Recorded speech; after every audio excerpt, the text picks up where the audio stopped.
শুধু আওয়ামী লীগ সামনে নেই বলে এখন আমরা ঝগড়ায় লেগে যাব, তাহলে আবার কিন্তু এই রাষ্ট্র কাঠামোর ভেতর দিয়ে আবার অনেক ফ্যাসিবাদের জন্ম হবে। তখন আমাদের চোখের পানিতে সাগর বানালেও আমাদের সেই সমস্যার সমাধান কিন্তু হবে না। তিনটি শক্তি, তিনটি ফ্যাক্টরস একটা নতুন দেশ নির্মাণের গুরুত্বপূর্ণ ফ্যাক্টর হিসেবে তার ভূমিকা পালন করে। একটা হচ্ছে রাজনৈতিক দল, একটা হচ্ছে জনগণ, আর একটা হচ্ছে গণমাধ্যম। তিনটির মধ্যে একটা কোঅর্ডিনেশন, একটা সমন্বয় থাকতে হবে। রাষ্ট্রযন্ত্রের সর্বত্র ফ্যাসিবাদের প্রতাত্তারা আছে। নামে একজন ফ্যাসিস্ট বিদায় নিলেও জাতির উপর থেকে ফ্যাসিজমের কালো থাবা কিন্তু বিদায় নেয়নি। রাষ্ট্র বিনির্মাণের সকল মৌলিক শক্তিকে আমাদের ঐক্যবদ্ধ থাকতে হবে এবং বিভেদ বিশৃঙ্খলা করা যাবে না। কমন ইস্যুতে আমাদের এক থাকতে হবে। আমরা মনে করি আওয়ামী দুঃশাসন বিদায় নিয়েছে, ফ্যাসিস্ট শেখ হাসিনা চলে গিয়েছে। এখানে আমি মনে করি আত্মতৃপ্তির স্বস্তির কিছু নেই। ব্যক্তি হাসিনা গেলেও আমরা চারিদিকে তাকিয়ে দেখতে পাচ্ছি প্রশাসনের রন্ধে রন্ধে, আপনি জুডিশিয়ারি বলবেন, সিভিল অ্যাডমিনিস্ট্রেশন বলবেন, পুলিশ বলবেন, সাংবিধানিক প্রতিষ্ঠানগুলো বলবেন, প্রত্যেকটি জায়গায় ওই ফ্যাসিবাদের দোষ। ফলে একজন ফ্যাসিস্ট গেলেও এই দেশ থেকে ফ্যাসিজমের বিদায় হয় নাই। ফ্যাসিজম একটি চরিত্র, ফ্যাসিজম একটি কর্তৃত্ববাদী শাসনের, অত্যাচারী শাসকের একটা চরিত্রকে ফ্যাসিজম বলে। এই মানসিকতা, এই চরিত্র, এই আদর্শকে যারা এখনো লালন করেন তারা কিন্তু দেশে আছেন। নতুন বাংলাদেশ বিনির্মাণের পথে তারা কিন্তু সবচেয়ে বড় অন্তরায়।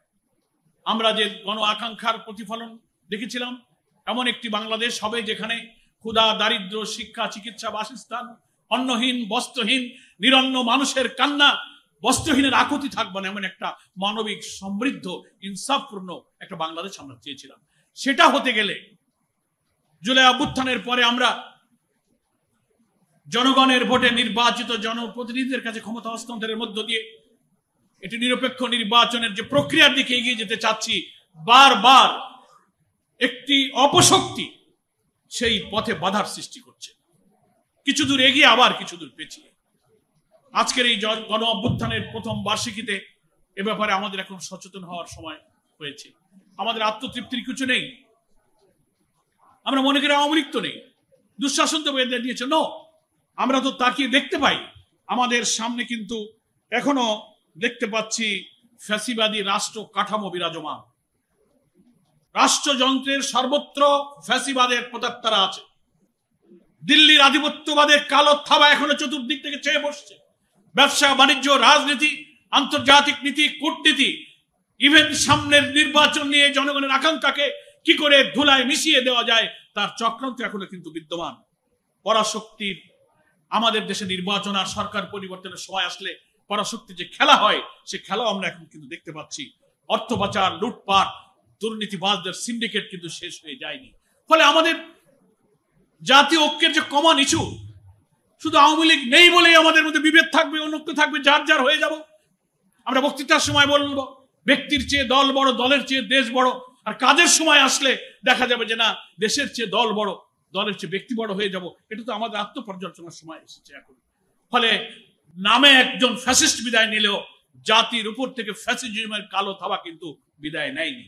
এজন্য আমি মনে করি মঞ্চ উপবিষ্ট জাতীয় নেতৃবৃন্দ, সারা দেশের সব দলের রাজনৈতিক মতাদর্শের মানুষ, যারা আমরা ফ্যাসিবাদ বিরোধী আন্দোলনে জুলাই অভ্যুত্থানের ওই কঠিন চেতনাকে লালন করেছিলাম, তাদের একটা জাতীয় ঐক্যের সময় কিন্তু শেষ হয়ে যায়নি, বরং আমি মনে করি এটাই তার একটা চূড়ান্ত মুহূর্ত আমরা অতিক্রম করছি। আমরা নতুন বাংলাদেশ বিনির্মাণ করতে চাইলে এক্ষুনি আমাদের কিছু মৌলিক ইস্যুতে, দল মত তো ভিন্ন থাকবেই, 20টা দল হলে 20টা আদর্শ থাকে, 20টা মত থাকে, 20টা চিন্তা থাকে। তার অর্থ এই যে একটা দল হয়ে যেতে হবে, নট দ্যাট। কিন্তু কখনো কখনো আমরা দেখা যাচ্ছে যে এই সব চেতনার কথা ভুলে যাই। যখন টেলিভিশনে অথবা গণমাধ্যমে, অনলাইনে যখন জুলাই অভ্যুত্থানে সেই রক্তাক্ত স্মৃতিগুলো, কি করে গুলি করা হচ্ছে, হেলিকপ্টার থেকে শিশু মরছে, মৃত লাশ পুড়িয়ে আগুনে ছাই করে দিচ্ছে, পুলিশের গাড়ি থেকে লাশ ফেলে দিচ্ছে, আবু সাইদ মুগ্ধদের বুক চেটিয়ে আত্মাহুতির দৃশ্যগুলো যখন দেখি, তখন আমরা আবার যেন একটু রিয়েলাইজেশন করি আমরা কি করছি।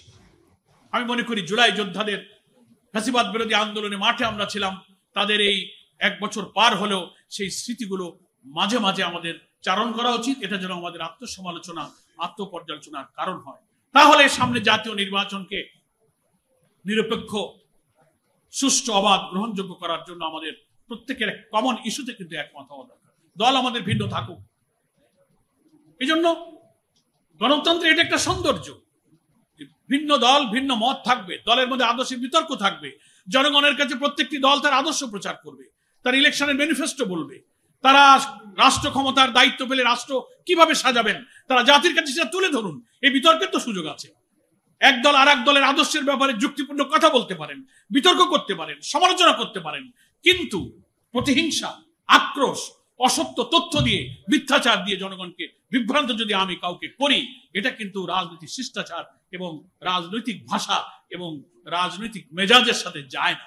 রাষ্ট্র বিনির্মাণের সকল মৌলিক শক্তিকে আমাদের ঐক্যবদ্ধ থাকতে হবে এবং বিভেদ, বিশৃঙ্খলা করা যাবে না।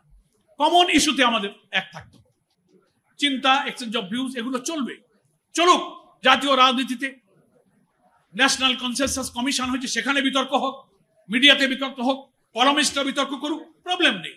কিন্তু আমরা দলে দলে, ব্যক্তিতে ব্যক্তিতে বিভেদ, আক্রোশ, এটা যেন আমরা হই না। একজনের সঙ্গে দেখা হলে আর একটা রাজনৈতিক দলের নেতার সঙ্গে আমি যদি হেসে কথা বলতে না পারি, তিনি আমার ব্যাপারে এমন একটা কথা বলবেন যে তাকে দেখলে আমার মনে কষ্ট লাগবে, কেন আমি সে কথা বলতে যাব? আমার কথা অবশ্যই গার্ডেন ল্যাঙ্গুয়েজে হওয়া দরকার, বিনয়ের সাথে হওয়া দরকার, ভদ্রতার সাথে হওয়া দরকার। আমি মনে করি সাংবাদিক বন্ধুরা আজকে আমাদেরকে ডেকে সেই আত্মপর্যালোচনার সুযোগ করে দিয়েছেন। আমরা প্রত্যেকেই সেলফ ক্রিটিসিজম বলে একটা কথা আছে, আমরা আত্মপর্যালোচনা করি এবং যে কয়েকটা দিন আছে নির্বাচন যখনই হোক, সে 8 মাস, 9 মাস, 10 মাস কখন হবে, আমরা গভর্নমেন্টের করে দেওয়া টাইম লাইনের উপরে আস্থা রেখেছি। আমরা শর্ত দিয়েছি, প্রোভাইডেড আমাদের আমিরে জামাত একটা শব্দ বলেছেন, তার আবার অপব্যাখ্যা হয়েছে। আমরা ইলেকশন চাই, কিন্তু আমরা জেনে জেনে ইলেকশন চাই না, এই কথাকে ইন্টারপ্রিট করা হয়েছে যে ওনারা এখন ইলেকশন চান না। আরে বাবা, what do you mean by জেনতেন?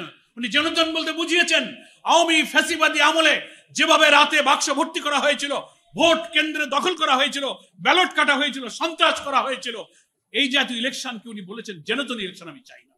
তার অর্থ এই না যে আমরা নির্বাচন চাই না, নির্বাচন পিছাতে বলেছি, নট দ্যাট। এইটা তো গণমাধ্যমেই মধ্যেই এইসব টুকটাক কথাবার্তা ছড়িয়ে যায়।